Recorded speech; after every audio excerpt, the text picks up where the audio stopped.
All right, welcome everybody back again to Mob Tales with Nick Christophers. Hope everybody's doing well. I would really love to get you guys to subscribe and like and share and leave some comments. That'd be great. I'd appreciate it. Today we're gonna have like a little bit of a dual stories. One on mob cops, cop guys who were playing both sides of the fence, so to speak, and then we're going to be talking about, not that I like to use the term, but guys who flipped rats or whatever in the mob, but the reasons why they did what they did, pretty much, or my thoughts about it. So we're going to cover both areas. The first one, we're going to talk about guys who played both sides of the fence. The two most popular mob cops, if you want to call them that, were Louis Ippolitto and Stephen Caracappa. Louis Ippolitto and Stephen Caracappa were cops, detectives in the NYPD back in the 70s, 80s, those time periods. Louis Ippolitto came from a mob background. His uncle, Jimmy, was involved in the Gambino family. But, you know, he became a cop. And he was a very good cop. As a matter of fact, he earned a lot of awards. But for his service. But him and another individual named Stephen Caracappa that worked in the same division with Lou. And Steve was a different kind of a cop. He was a beat cop top, but Steve was more involved in gathering information. So he had access to a lot of confidential info. So Louis Ippolitto befriended Anthony Gaspar Castle. Now, Anthony Castle was an underboss, I believe at the time, or boss, of the Lucchese family with Vic Musso. He took over from the Joe Messino. No, Joe Messino was Bananas. I apologize.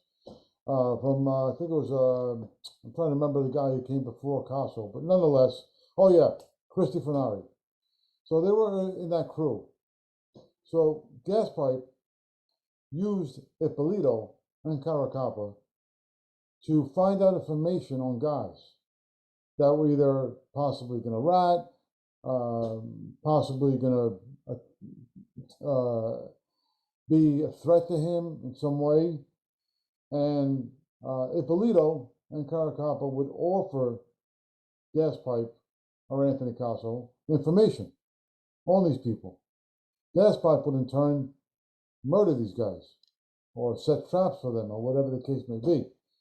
Ippolitto and Caracappa actually killed Eddie Lino on the Belt Parkway, which is one hit that they did on their own. And they made a lot of money. Castle would, give them envelopes left and right.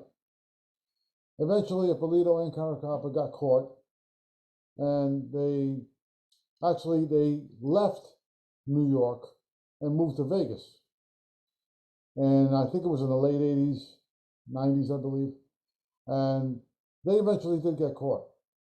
They both got busted, and they both ended up doing life for murder, extortion. For murder, for conspiracy to commit murder, and for offering information to the mob. Gaspar Castle was heard on audio, telling another member of the mob that he had what he called Caracappa and Leo Ippolitto. He had a name for them. He called them the crystal ball, meaning, as you know what a crystal ball is, it's supposed to tell you information, secret information. So he used to call, that's what he tagged these guys. This was the name he used for them. I have a crystal ball in the NYPD. And he used to tell the guys in the other families, I can get information for you on so-and-so. So it was a very corrupt, those two cops were very corrupt and made the NYPD look pretty bad. Another individual that I'm going to discuss is from a different family, a different area. His name is Mike Corbett. Mike Corbett was a police officer in Chicago. Now, we all know Chicago was very corrupt back in the day. Police were always on the take, since Al Capone. But this guy Corbett was around the 70s and the 80s. And he was connected to Sam Giancana. He had access to him and helped him out with certain things. Sam Giancana, Joey Ferriola, Hy Larner. Joe Ferriola was, with the Chicago outfit, and so was Hy Larner, who's a Jewish guy. And but they were very high up on the ladder. So Corbett used to do set up murders for them, racketeering. He was charged in 1989 for racketeering and conspiracy to commit murder. And he did 10 years. He was released in 1998. He was actually a chief of detectives in Willow Springs, Illinois. That's where he became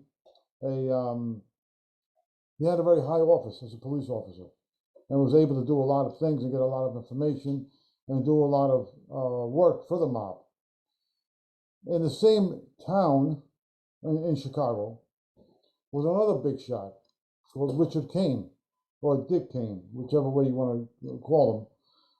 Not only was he a detective in the 70s and 80s for the Chicago mob, he was a hitman.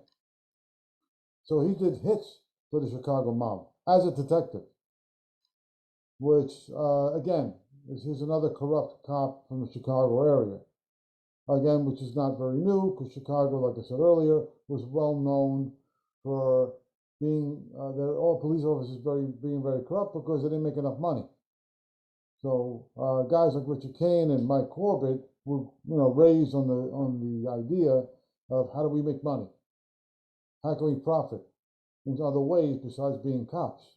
The cops were paid shit, back then. No different than the NYPD back in the day too. They weren't paid very well either. So a lot of them were on the take. So which is nothing new. A good example in the movies, just to change the gears here, was in The Godfather. If you remember, Sergeant McCluskey, where Al Pacino shot him in the restaurant with the Turk. It's your example of a cop that's on the take.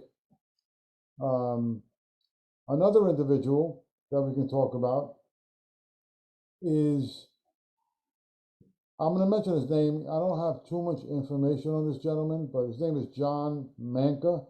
John Manca was connected with the Gambino crime family. He was an NYPD cop, again, that did Run's career for the Gambino family. Guys like Tony the Roach Vampino, which was under John Gotti. So he's talking about in the late 80s, early 90s, around that time period. So those are the cops I would mention today that a lot of people don't really know too much about besides Ippolitto and Caracappa. But guys like Richard Cain, Mike Corbett, John Manca. One other individual that I do have to mention was John Connolly.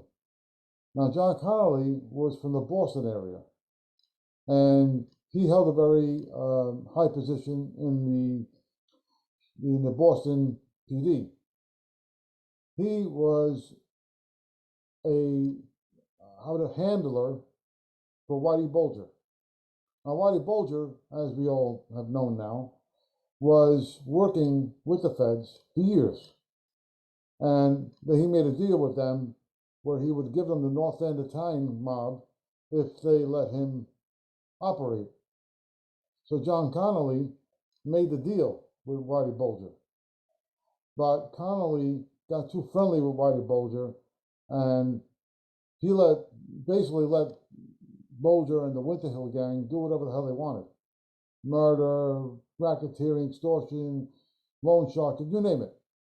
Whitey Bulger had a free reign to do whatever he felt like it, as long as he gave them the North End Italian mob, which he did. So John Connolly would be another one who's corrupt, because he played two sides of the fence, where he got too cozy and too friendly with the Irish mob. So he's another example, and a very big one, because he also did time. I think he was also convicted for life for association with the mob and helping out Whitey Bulger. All right, everybody, thank you for tuning in and listening in with about the story about mob cops. Our next episode, we're going to be discussing guys who turned in their button, so to speak, and started to work for the government. Rats, if you want to turn them that, which I don't. But that'll be the next episode. Thanks for listening in. Please share, like, comment, and subscribe. Take care.